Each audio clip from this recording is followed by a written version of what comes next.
A very young mouse, who had never seen anything of the world, almost came to grief the very first time he ventured out. And this is the story he told his mother about his adventures. I was strolling along very peaceably when, just as I turned the corner into the next yard, I saw two strange creatures. One of them had a very kind and gracious look, but the other was the most fearful monster you can imagine.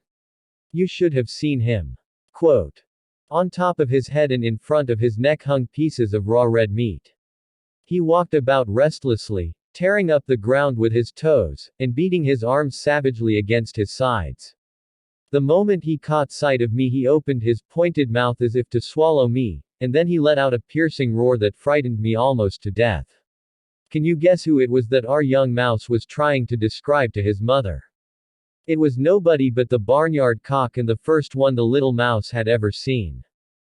If it had not been for the terrible monster, the mouse went on, I should have made the acquaintance of the pretty creature, who looked so good and gentle. He had thick, velvety fur, a meek face, and a look that was very modest, though his eyes were bright and shining. As he looked at me, he waved his fine long tail and smiled. Quote.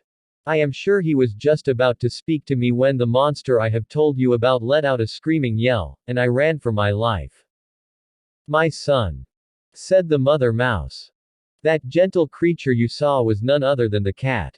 Under his kindly appearance, he bears a grudge against every one of us. The other was nothing but a bird who wouldn't harm you in the least. As for the cat, he eats us. So be thankful, my child, that you escaped with your life, and, as long as you live, never judge people by their looks. Do not trust alone to outward appearances.